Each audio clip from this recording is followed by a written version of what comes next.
है कि बाहिफाजत इज़्ज़त से मेरी बीवी, मेरी बहू और 3 पोतियां अमेरिका पहुंच चुकी हैं। ए मेरे मुल्क की बेटियों और माओ, उस माँ की अजमत को सलाम करो, शर्मिंदा ना हो कि जब मैं एबटाबाद जा रहा था और मैं एबटाबाद घर पहुंचा तो मैंने अपनी बेटी को कहा कि दूसरी मंजिल पे अपनी माँ को ले जाओ और पहले मैं और आप मिलते हैं, इसलिए कि मुझ में सकत नहीं है कि मैं अपनी बीवी का सामना कर सकूं। शर्मिंदगी है, इसलिए किसी बीवी ने मुझे कहा था कि अल्लाह ने तुम्हें सब कुछ दिया है, दीन भी और दुनिया भी, इज्जत भी इस मुल्क के अंदर, पाकिस्तान न जाओ। मैंने जिद की थी कि जिस मुल्क ने मुझे पासपोर्ट दिया, इब्तिदाई तालीम दी, मैं जो कुछ हो सका उस मुल्क के लोगों की खिदमत करूंगा।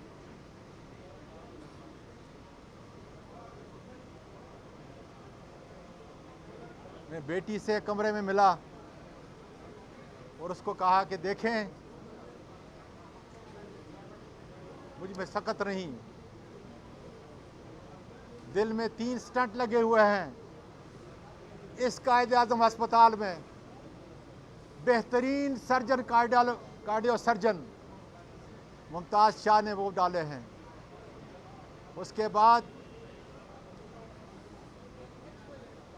मैं अबू धाबी के क्लीवलैंड अस्पताल में गया और उसके बाद मैं लंदन की 3 बड़ी अस्पतालों में 13 दिन रहा।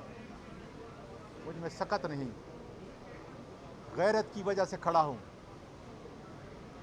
और मैं अल्लाह से मदद की उम्मीद मांगता हूँ कि परवरदिगार मुझे इसी तरीके से हौसला दे जिस तरह मेरी बच्चियाँ, मेरी माएँ मुझको हौसला दे रही हैं, मेरे भाई मुझको हौसला दे रहे हैं, मेरे वकला मुझको हौसला दे रहे हैं, इन्हीं अदालतों के साबिक जज मुझको हौसला दे रहे हैं। हिम्मत ना हारो। मीडिया मुझको हौसला दे रहा है, बैरूनी मुल्क पाकिस्तानी जो है रो रो कर हौसला दे रहे हैं।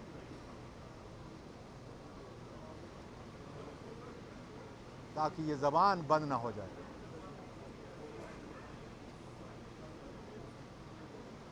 चीफ जस्टिस साहब, ये कोई माली केस नहीं, ये सियासी केस भी नहीं,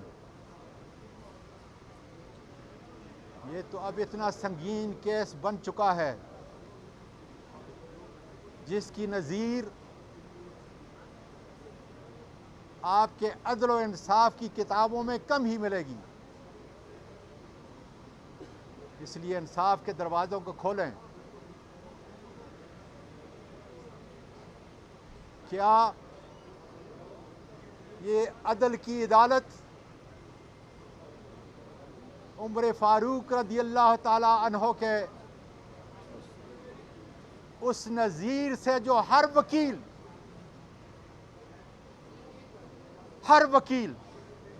अपनी ज़बान खोलता है और ये कहता है कि कुर्बान जाऊं उस अमीरुल मोमिनीन पर कि एक आम सहाबी पूछता है कि उमर, अपने कपड़ों की तफसील बताओ, कहाँ से लिए? जो गनीमत के माल में चादरें मिले थी उससे मेरा छोटा जैसा जिस्म नहीं ढकता। इसलिए इस अदालत को खोलें चीफ जस्टिस साहब। इस वाक़ये के बाद वो कुर्सी जो कस्टोडियन है हमारी इज्जत की, हमारी नामूस की, उसको इन चंद ताकतवर लोगों ने तार तार कर दिया है। पूरी दुनिया आपको सलाम पेश करेगी, आओ अपने आईन की पासदारी करो।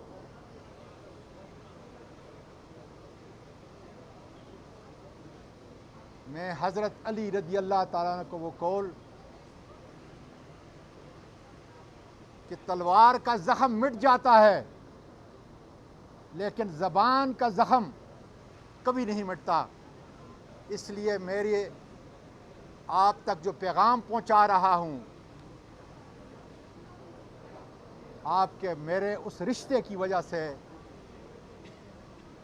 मुझे खुलकर बोलने की इजाज़त नहीं देता। इतना ज़रूर कहूँगा, इन सेनेटर साहिबान और अपनी बेटियों और बहनों की मौजूदगी में, अगर तुम्हारी कोई फ़ाइल नहीं, अगर तुम्हारी कोई मजबूरी नहीं,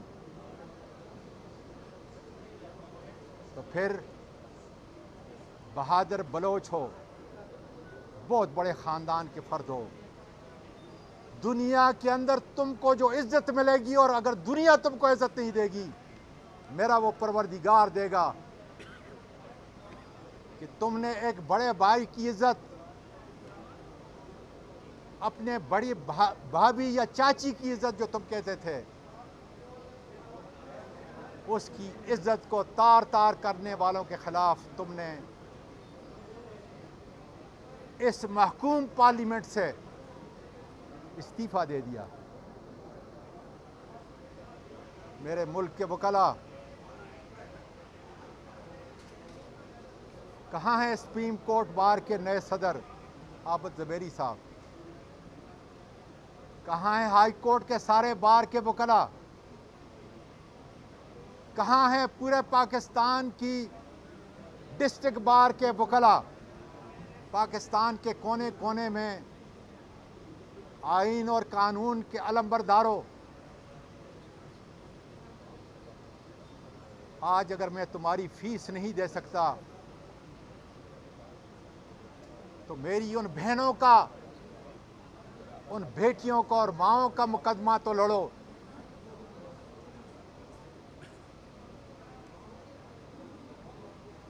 प्रो बोनो लड़ो। इसलिए कि जब इस अदालत के ऊपर शब खून मारा गया था, मैं नाम नहीं लेता, मगर इसी अदालत के एक बड़े अहम जज, मैं वकला को पूरे KPK के अंदर इस्लामाबाद की सड़कों पे पानी देता था और उनके साथ खड़ा था।